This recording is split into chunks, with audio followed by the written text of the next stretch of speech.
I have been with my fiancé for 2 years. We are both 37 years old. We're getting married soon. I've only met her family a couple of times. My daughter, Judy, 16 years old, has never met them till very recently, where they hosted dinner to celebrate 4th of July, and that's when they met her for the first time.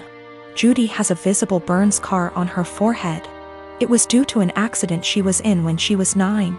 She used to be incredibly insecure about it, to the point where I was forced to homeschool her, and it was hard trying to deal with and navigate through this rough time. Now she's doing a lot better, though some comments can really cause her to become stressed out and anxious. My fiancé knows all that and respects it. Before we went to her parents' house, I asked her to tell them about Judy and her struggle, and get to try and not say anything negative about it or possibly mention it. She said she would guarantee no one will say anything. We got to the event and they talked to Judy, and she slowly warmed up to them. Everything was going well till it was dinner time. My FMIL looked at Judy while she was eating and pointed at her scar, basically asking questions about it, which made Judy lose her appetite and start to get uncomfortable. I kept sending my fiancé and her mom signs to knock it off, but to no avail. Finally, FMIL then brought up the wedding and asked my fiancé if it'd be possible to Photoshop the scar out of any wedding photos that will have Judy in them, just in case they distract viewers. I was dumbfounded. Fiancé said nothing, just stared casually while nodding. I looked at Judy and it was clear this got to her. I leaned closer and asked if she was feeling uncomfortable and that we could leave if the answer was yes. She took her time, then nodded and said, "Yes, I'm feeling uncomfortable right now." I got up and told her to get ready cause we were leaving. My fiancé, her mom and the family started insisting we finish dinner and stay, but I refused. I took Judy and got in the car and left before even talking to my fiancé. Obviously, she was pissed. She called and was angry, talking about how I disrespected her parents by taking Judy and leaving in the middle of dinner and not even saying goodbye. I told her that Judy was feeling uncomfortable with Mills' comments and questions. She said Judy overreacted and is in need to go back to therapy if a simply mention of her scar caused her to react that way. I got tired of arguing and asked her to give us some time, but she went on me and said that I have no respect for her and her family, and that what I did was irrational, and now she won't speak to me till I clear things up with her family, after ruining their celebratory dinner. I am 33 years old. I had a serious drinking problem since a young age. My dad was an alcoholic, so booze never lacked in our house. It nearly killed me when I was only 27 and was in the for alcohol poisoning. It was too close a call, and after that things had to change. With my wife's support, I went to rehab, and proud to say I've been sober 5/1/2 YRS. My flatmate invited our friends over yesterday. It was 7 of us in total, including his friend, Mark. I've met Mark maybe 3 to 4 times over the last 2 years, and while we're friendly, I honestly don't know him that well. But you can tell he's a party guy. Likes to get loud, take shots, makes gross comments sometimes, etc. Mark brought several cases of beer and a bottle of tequila with him, so everyone was drinking and having a good time. Mark kept offering me drinks the entire night, which I'd politely decline. It's like he made it his personal mission to get me to drink by egging me on, saying every time he sees me I'm either drinking a soda / water, and it's okay to let loose sometimes. He resorted to teasing me into drinking, calling me princess. I don't know what that had to do with not wanting to drink. All my friends there knew what I was like before, how bad my drinking was, so they kept trying to steer the conversation so he'd forget about me. But every now and then he'd hand me a shot glass or a beer and would not let it go, even after telling him yet again that I didn't want to drink. My wife became uncomfortable with his behavior. I think she was worried I'd actually drink. She grabbed the shot glass from me, dumped it in the sink, and told him to stop it already. He looked between us and grinned like he understood now. Mark joked that maybe we should get my wife drunk first, then that'll get her to loosen up the leash she has on me. I'll admit, that made me see red. I got in his face and told him, "Actually, I don't drink because last time I did I almost King died, so unless you want me puking everywhere and having seizures, you should shut up and leave my wife out of this." Wiped the smile off him real quick and he apologized. The rest of night went on and he finally left me alone. Our flatmate did confront me in the morning because he thinks I was too honest with Mark and it wasn't his fault, he didn't know.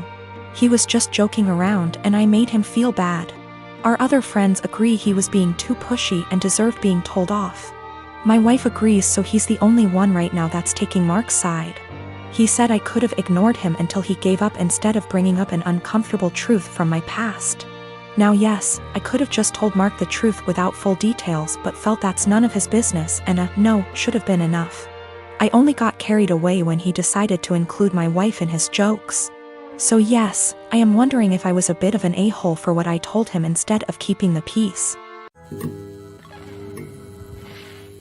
My apartment complex didn't do traditional trick or treating on Halloween. Residents were advised to set out pre-packaged individual candy bags on their patios / front door areas if they wanted to participate, but the traditional knock on door, physically hand strangers candy was not permitted.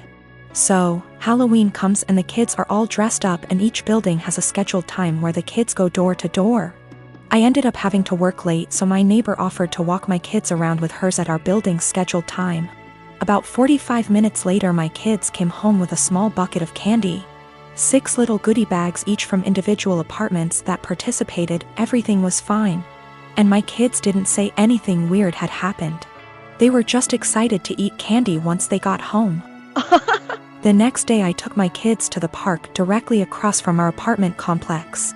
My neighbor was there with her kids as well. The kids were playing and she took out one of those individual goodie bags with candy in it from her purse and started to loudly rummage in it. She ate several pieces of candy and my daughter eventually noticed. Ran up and asked if she could have a piece and my neighbor responded, "Nope, this is my tax candy. Remember that this was my reward for taking you trick or treating last night." I was a little weirded out by that statement and asked what she meant. She said that since she is the one who had to take the kids out, she took 5 bags from each of my kids as a tax. Her son then chimes in and said, "You only took 2 bags from us." She responded with, "But I'm your mom. I was doing OP a favor so they get a higher candy tax." I was thinking about how to respond when I noticed that she was holding a Starburst candy and decided to just smile and nod and go back to watching my kids. I let her continue to finish off the bag of candy and then said, "Hey, aren't you vegan? You know a lot of those candies are made with animal products, right?" I explained what gelatin was and how a lot of those candies are made with it. She was horrified, Googles it and then told her kids that they were leaving. She said something about how she was going to be sick and stormed off. Now she's giving me dirty looks every time we see her and won't let her kids play if she shows up at the park and we are there.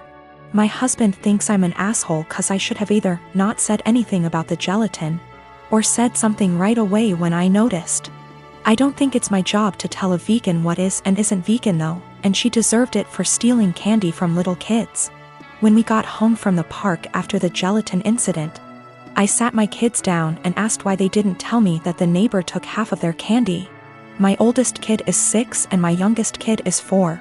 6-year-old explained that as they went door to door during their designated trick-or-treating time, she would have my 4-year-old grab 2 bags instead of 1 from each apartment for the majority of them.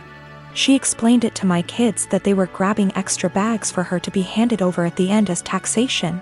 So either freaking way she was directly taking candy from my kids or taking candy from other kids through mine. As for the authenticity of her vegan sim, I may have exaggerated when I said super vegan when I first posted this. She claims to be vegan and is very in people's faces about the benefits, etc. It's 100% about the health side. She brags about veganism curing cancer, diabetes, even some mental health issues. I have never once heard her talk about the benefits for animals. She also sells herbal tea products, customized gym clothing, etc. So she totes a pretty big vegan lifestyle. If that makes sense.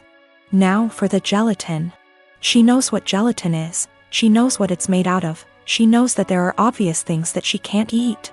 But she had no idea that a lot of candy specifically had gelatin apparently. When I told her that they had gelatin in it, she knew what gelatin was but Googled the candies to see if I was correct. I think she is either really dumb or she eats non-vegan stuff all the time when no one's watching, and had to pretend to be horrified about it at this point. Cause a lot of you guys have pointed out that you literally can't be vegan and not know these things. I'm not vegan, I'm not even freaking vegetarian and I know these things. My newborn's pediatrician is always so crowded in terms of size of waiting room versus number of people waiting. It requires a certain amount of etiquette controlling your kid, because there are no toys, no play area, no real space for shenanigans. Enter lady with 4 kids, a newborn, 2 toddlers, and a kindergarten-aged kid, little girl in question here. She really should have brought an iPad or a second adult or something because her kids were literally running around this space, yelling and screeching. The mom was oblivious to all of her kids except the newborn, who was quietly breastfeeding while mom was glued to her phone screen. Accordingly, other people were put in the awkward position of having to discipline her kids. Several people had previously tried to put her kids back in line for whatever issue, harassing their kids, being loud, whatever. Her kindergarten-age daughter, who clearly had some kind of special needs, was absolutely enamored with my newborn and his stroller. She was asking me if she could push it around. No, she was getting super close to my newborn, stop, and was generally just being annoying. FFS at one point when I wasn't looking and was preoccupied with my own kid. She went digging in my diaper bag and throwing my stuff onto the chair and the floor. My newborn was really fussy because we were there for a sick visit and he wasn't feeling well. And I did not feel like entertaining some strange kid. I tried being polite about it. Sweetie, where's your mommy? Points to mom, ma'am. Points to kid. The lady would call her kid back, but the kid just kept coming back to me. Rinse and repeat. I told her she needed to stay with her mom. Little punk says I don't wanna and keeps trying to touch my son, my stroller, our stuff. Finally, I'm trying to fix a bottle of formula while holding a screaming baby and listening to this little girl like a broken record.